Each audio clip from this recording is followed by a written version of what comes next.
All right, we are ready. What's going on, everybody? Crazy Dog back with my second series preview, series recap live stream of the season.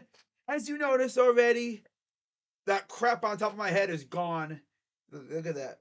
My awesome looking buzz cut that I get. I always like to get buzz cut, because you know, this way no little critters get freaking latched onto my head, right? For anyone who lives or has been in the woods, you know what I'm talking about. Those little critters that be latching onto your head, it making you itch like crazy. Ugh. But, anyways, we're going to talk about the series against the A's, in which the Guardians did what I thought they were going to do. They took 2 of 3. Some people said, "Do you think we could sweep them?" I said, "Yeah, it's possible. But knowing this team, they're probably going to lose one." And that is exactly what they did. And then, of course, I will be previewing our final series of the year against the Mariners. Yeah, we're already wrapping up our series against the Mariners. Probably heard that first couple words and I thought, wait, what? But yeah, we wrap up our series against the Mariners. Like, we're done with the Mariners already after this weekend. I don't know why they did. Like, the last couple years, they've done that with these guys. It's like we faced the Mariners like twice in like a 3 series span, and then we're done with them. Personally, I mean, I don't mind it. I guess it's like a travel thing. I don't know. Anyways, let's talk about this series against the A's as the first game of the series. Well, I mean, we did pretty good, I guess. I mean, we had to score a crap ton of runs to win this freaking game because the pitcher that we had on the mound was a freaking loser. And you know who I'm talking about. I'm not talking about freaking Zach Plesac. 1 inning. Zach Plesac went 1 freaking inning. 7 hits, 6 runs, 1 walk, 1 strikeout, and a homer. His ERA is 54. Man, why is this dude our number 5 starter? Like, seriously, what did he do to earn the number 5 spot? What did he do? He's a literal bum. Now, thank God, Xavier Curry came in there and gave us 5 solid innings. I guess you could say solid. I mean, it's better than what freaking Plesac was putting out there. He still gave up 2 runs, but again, not that bad. He had 3 Ks, gave up a home run. Yeah, I'll be honest with you. We wasn't looking good after the second inning. Giving up 5 runs in that inning. That was bad. Especially with how the game actually started. Because Josh Naylor got us on the board first with a single, and then Jimenez doubled in a run, made it 2-0. I'm thinking, okay, we got it, yeah, we got my guy freaking run support. Let's go. And then the second inning happened, and this dude just completely imploded, spewing out runs like crazy. Dude didn't even go another inning. Even get through. I don't even think he got an out in the second inning at all. Probably the worst performance I've seen from a pitcher in quite some time. Legit. I mean, I've seen stuff like that from like Trevor Bauer and I think Mike Clevenger. Ironically, they're all best friends, so it makes sense that they all have a game like that at some point with us. But yeah, Plazak, freaking douchebag. I'm surprised he didn't try to punch the mound again, or try to punch a wall or do something else that's completely dumb to hurt himself unnecessarily.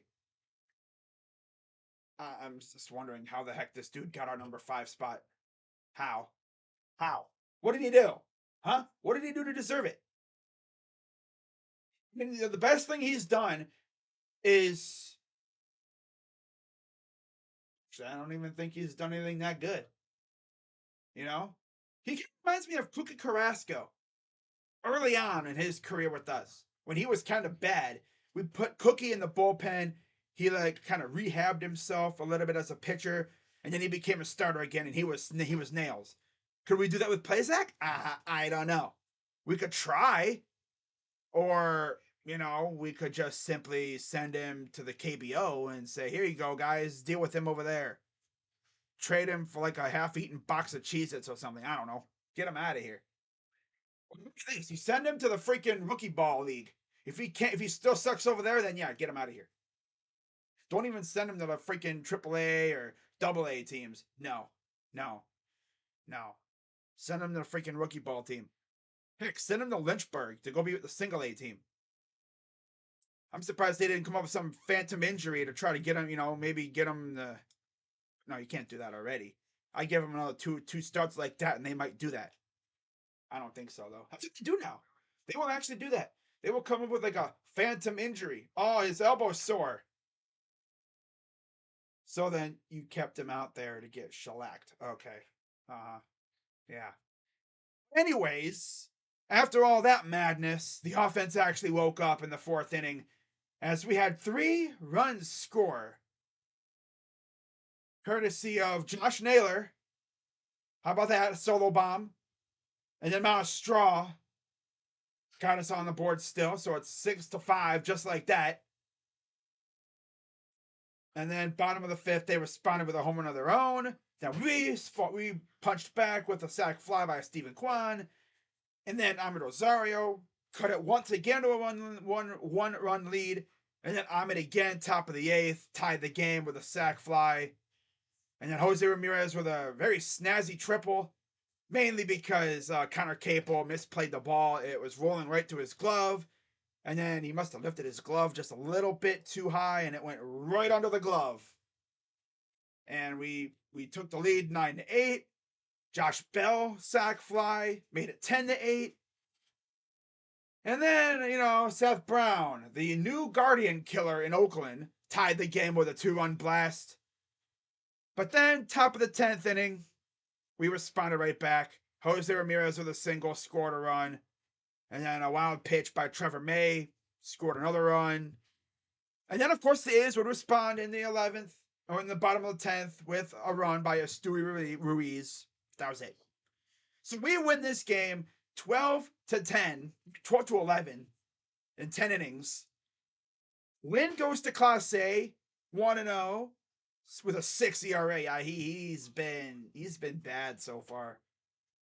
Maybe it's the weather, maybe it's the pitch clock affecting his ability to regain strength in his arm after every pitch. I don't know, but his velocity is kind of down. Trevor May is 1-1 with a 4.50 ERA, and Eli Morgan knocked in his first save of his career. Eli Morgan's reliable. Remember last year, ironically, against the A's, he gave up the grand slam, and that began this horrendous stretch for him. The dude was damn near unusable for a month or so. But then it's like they went with them and they were like, "Hey, yo, we gotta fix something." And I was back to being his old self, his good self. That is. That was a very, very good game by the Guardians. Glad they were able to rally the many times that they could have easily folded. They could have easily just folded away and wilted, lost the game, whatever, be back tomorrow.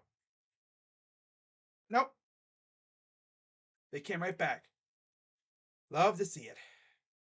They really do. Freaking YouTube Studios lagging on me. Freaking hate YouTube Studios sometimes.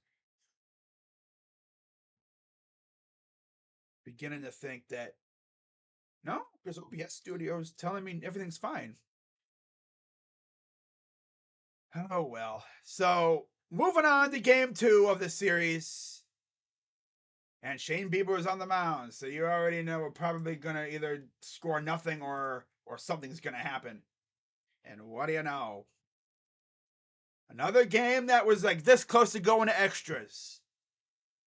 So anyways, Guardians do not score first. Oakland strikes first in the bottom of the 3rd with 2 runs. Courtesy of Esteury Ruiz again. Made it 1-0, and then Jace Peterson sac fly made it 2-0.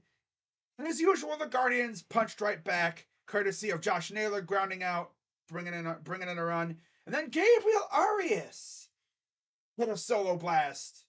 And I like Gabriel. I really do. He's got a good future with the team. Tied the game up. Jose doubled in a run, made it 3-2. And then Seth Brown, the Guardian Killer, came back with a bottom of the sixth. He struck out, but because Zunino failed to keep the ball like contained, and of course, in Oakland, for those who have never been to the Coliseum before, or as I call it, the Mausoleum, has crazy amount of foul territory.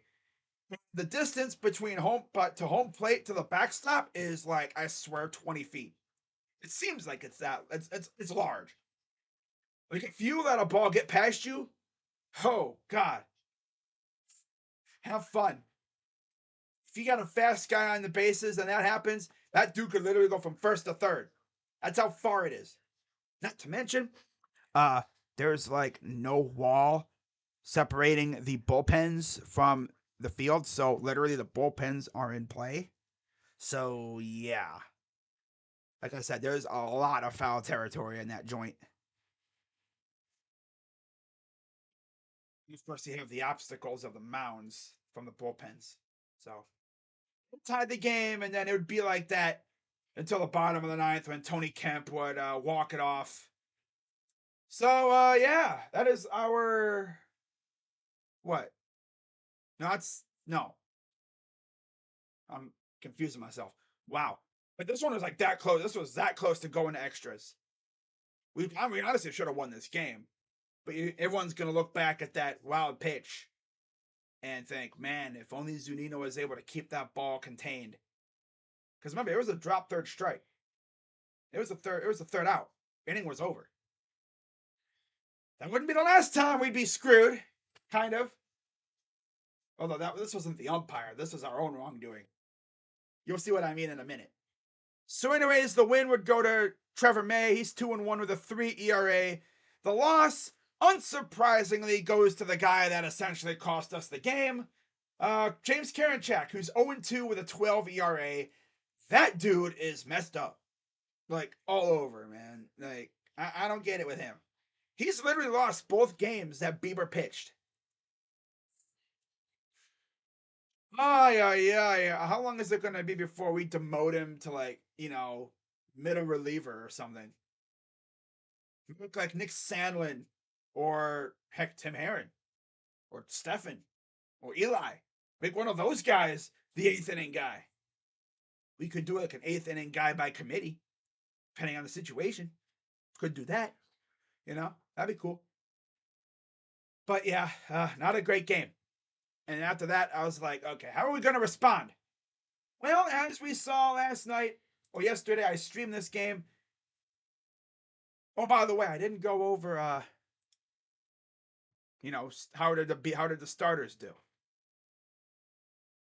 Actually, I'm going to go over the other starter too from the first game. Completely forgot to talk about the Oakland starter. I'm over here ranting and raving about plays suck. I gotta talk about the A's starter. How did the A's starter do? Oh, Kaprielian, 5 innings, 7 hits, 5 runs, 2 walks, 5 Ks, and a homer. So he didn't do that much better, although he did last longer. Yeah, he lasted about 5 innings. I mean, literally, Plesac lasted only 1. Yeah, he was yanked after the second inning. Not even after the second inning, like during the second inning after giving up 5 straight hits. Wow. A lot of stress on the bullpen, but hey, I'll give them credit. They stepped up in that first game. Now in the second game, obviously we already know about the Biebs. He started. He was solid again. Has he even given up a single run yet this year? I think he's only given up a couple. But JP Sears was on the mound for the A's. He went 4 2/3, gave up 8 hits, 3 runs, 1 walk, 5 Ks, and a homer. And on the other side, of course, Shane Bieber was still fantastic. 3 hits, 3 runs, all earned, 1 walk, 7 Ks, no homers. He's got a 2.25 ERA and 6 innings. Wow. That's fantastic stuff. Liking what I'm seeing from the Biebs. It just sucks because our offense has been virtually like almost non-existent with him. Oh well. So how did we do in the third game? Well, I streamed the third game. I'm not going to spend a lot of time on this one. But just a quick overview. Of course, Guardians win 6-4. They were up 4-1 late in the game, and then 3-1 blast, which on an inning which should have been over. We should have been up 4-1, but no. Umpire called what should have been a strike, a ball, and led to a 3-1 blast by former Guardian Jesus Aguilar. But on the bright side, though, we did see some offense from the Guardians, at least. That's good. We scored 6 runs in a game that I streamed after the first game against the Mariners. We scored 0, so that's good. Cam Gallagher, the first Guardians player to score a run in a game that I streamed, was Cam Gallagher. Although technically Andres Jimenez and Miles Straw crossed home plate, but the guy that hit the ball was Cam Gallagher, and he almost hit a freaking home run. That would have been crazy. First run scored in a game that I streamed this year. Second game of the year in the top of the 6th. Cam freaking Gallagher. That's that game that I streamed. I'm telling you, when this offense is clicking, they're a very good offense. But I've noticed with this team, they are getting carried by the bottom of the order. Swan's been great. And then you look at the 2-3-4 hole. You got Bald. You got, he's in a bit of a funk, but he's still hitting the ball well. And then you got Josh Bell, who I guess has this thing where he has to go through like acclimation period with his new team. He always does this, I guess, like the first month or so. I've noticed that. It's not like he just started doing it this year. He did it in Pittsburgh. He did it in Washington. And I guess he sort of did it in San Diego too. Granted, in San Diego, he didn't really have too much time to acclimate. So I'm going to give Josh Bell a solid month or so, and then we'll see what happens. But I'm telling you, I'm going to give him until maybe June-ish. If by like mid-May he's not pumping bombs over the wall, I'm going to get concerned. I'm going to start getting concerned. It seems as though we like to bring in power hitters who take a little bit to acclimate. Edwin, Franmil, or Josh Bell. Yeah, be nice to have a power hitter who can hit bombs from day one, but yeah, whatever. Overall, Hunter Gaddis was solid. Exactly what we needed out of him. Going up against youngster Kyle Mueller. Gaddis went 6 innings, 1 hit ball, 2 walks, 4 Ks. Wow. Probably the second best outing we've had out of a starter this year. Legit, behind Savale last time against the Mariners. Savale, Bieber, and Gaddis might be our 3 best pitchers right now. Never thought I'd say that. Ever. Savale, Bieber, and Gaddis. Not believe I just literally said Gaddis is our 3rd best pitcher right now.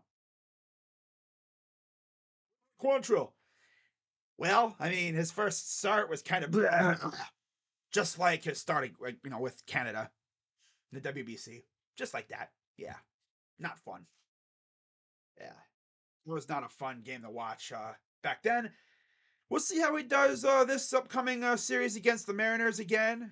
Hopefully he does better because, as we've seen, he's been fantastic at home. I don't think he's even lost a game at home as a starter. So he's going to have to carry that. See how long that streak lasts this year. But we'll see how he does. But I never ever thought in my days as a Guardians fan, I would say literally Hunter Gaddis is literally our 3rd best pitcher right now.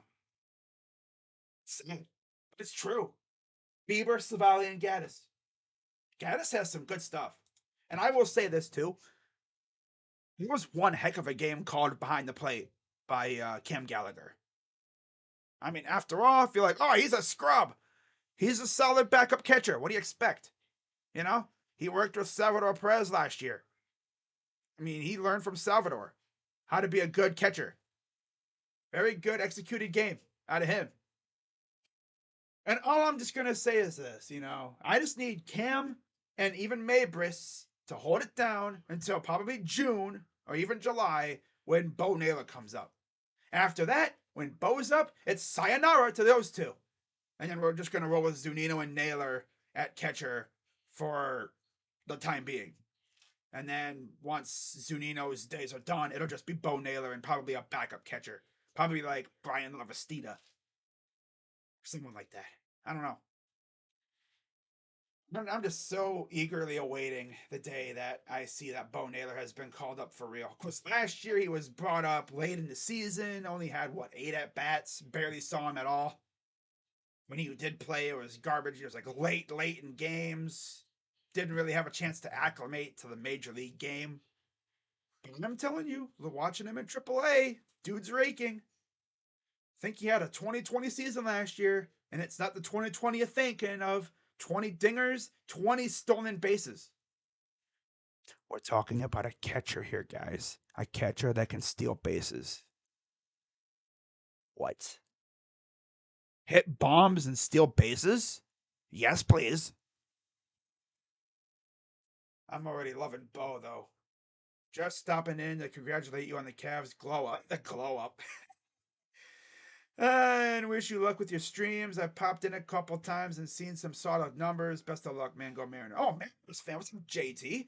But yeah, we're facing you guys again. People probably be like, wait a minute, did you just face them? Yeah. The MLB's doing they've done this with us the last couple years with the Mariners. We'll face each other twice and we'll be done within a week. It's like, what if it's a travel thing? You know? It'd be a travel thing. And I don't know why, but it always seems like we start off in Seattle every couple years. Last year we started off in Kansas City. I think the year prior to that we started off in Seattle or something. I don't know. No, because 2020, of course, there was the shortened season. I think 2019 we started in Seattle. I'm almost certain, but whatever. But yeah, shout out to not JT coming in saying what's up. Yeah, good luck to your Mariners. Rest of the season after this week. Yeah, good solid start for Gaddis. Bullpen came in there. They were solid except for Heron, who was uncharacteristically bad. Had 3 runs allowed, 2 walks. He gave up the 3-run homer. Like I said, that inning should have been over. He should have had a goose egg in the runs department. But the ump was being unserious and he called a strike a ball. He called a ball that was further out of the zone than where that one was a strike. It's like, that was a strike. He called a ball, and it cost us 3 runs. The game should have been over at that point. But no, we had to bring in, a couple more pitchers and everything. But I'll give them credit. They didn't, hang their head, and we managed to get a win on the road. We went 5-2 out west, which is solid considering we haven't normally been too good out west over the years. We've been known to kind of suck when we go out west, especially to Oakland. I mean, last year I think we swept them for the first time in God knows how long. No, it was the Bieber start because James Karinchak is so many words I could use to describe him, and I'm not going to use them on stream because I would get demonetized if I said him. No, he's a loser. There you go. He's a loser. Yeah. Fight a loser. Now, on the other hand, JP Sears was actually pretty good at times. 5 2/3, 4 hits, 2 runs, 3 walks, 5 Ks. And essentially, yeah, I mean, the Guardians could have really pounded him into the ground, but bad luck. I can't tell you. I don't even want to know how many guys we left on base. Probably that. Oh, we left 12 on base. We were 3 for 17 with runners in scoring position. That's crazy. Oh well. But overall, good game from the Guardians. But now let's talk about. Oh yeah, so the win goes to Eli Morgan. He's 1-0 now. Zach Jackson takes the loss. He's 0-1 with a 2.45 ERA. And Clase nails down the second save of the year with a 4.50 ERA. So now let's talk about this series coming up against the... Oh, wow. Damn, San Fran beat Chicago 16-6? Wow. That's nuts. But tomorrow, we will see the Mariners in Cleveland. And hopefully we have ourselves a good series. So the starters tomorrow, as soon as I can find the game here, 4:10 p.m. It'll be Gilbert on the mound again for the Mariners.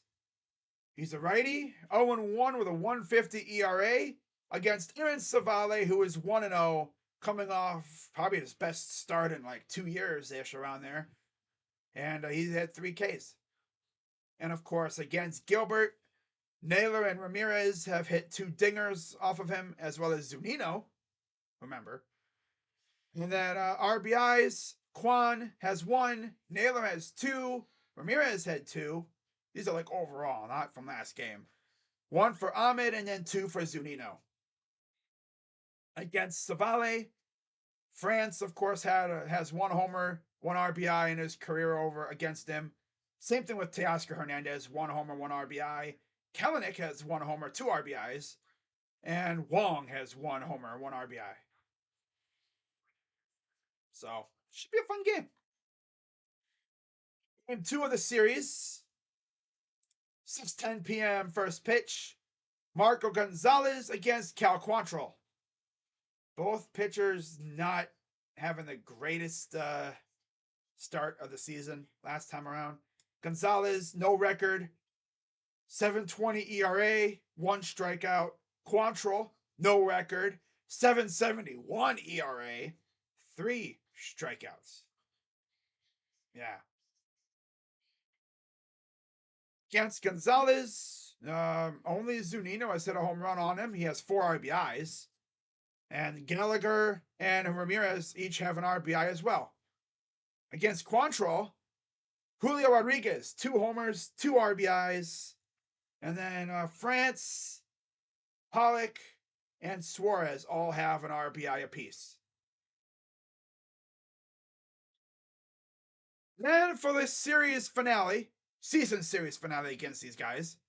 But yeah, because like I said, last time we'll face them this year. 1:40 p.m. George Kirby against Zach Plesac. Oh boy. Yeah, this ain't gonna go well. I already know that for a fact. Against Kirby, only Josh Naylor has an RBI on him. Of course, we've only faced him a maximum of 2 at-bats. And Zach Plesac, well, against him, Julio Rodriguez has a homer and an RBI, batting 167. So if I had a guess on how this series is going to go, I think somehow we're going to win 2 of 3. And the loss is going to be the Plesac game. Yeah, I think we're going to lose that game. Yep. So, it's pretty much all I got for you there. Of course, after this game, the Guardians will turn around and face the Yankees. So thank God we're going to have our best pitchers for that series. Means we're going to have the Biebs. Who will it be? Freaking Bieber, Pettis, and Civale. Right? Yeah. Bieber, Gaddis, and Civale, I believe. Hang on. Yeah, it'll be Bieber, Gaddis, and Civale. I'm pretty sure it'll be. It's not going to be Plesac and Quantrill, that's for damn sure. Yeah. Oh, see how this series goes against the Mariners. Should be a good one, though. What do you think starting rotation will be when McKenzie comes back? Probably like what it was last year. Bring any other injuries, knock on wood. But it'll probably go something like Bieber, McKenzie, Civale, Quantrill, Plesac. And then, of course, don't forget, there's always the possibility that we could acquire a pitcher, maybe, bring one up. I don't know what they're going to do with that department, though. Should be interesting. But yeah, that is pretty much going to wrap it up for this one, guys. Hope you all have a great rest of your night. Again, I will not be streaming the Cavs game tonight. Going to take a little breather. Not to mention, none of our starters are playing. I'm not going to waste 3 hours or so of my night watching, streaming Ricky Rubio and company starting a game. That's probably going to be an ugly game anyway. We might still win, but I'm not going to stream it. I'm not going to put myself through that. I'm going to just relax my voice and stuff. And as far as the game coming up against the Hornets on, I think it's Sunday, probably not streaming that one either. But we'll see what happens, and hopefully our guys can get all ready for the playoffs. And I'll have like a playoff preview stream and stuff, and we're gonna discuss every series and what I think is gonna happen. So with that being said, guys, hope you all have a great rest of your night, and I will see you later. Until then, I'm Crazy Dog with the fresh cut, of course. Had to get rid of the garbage on my head. It's getting very annoying. And see you guys later. Go Guardians.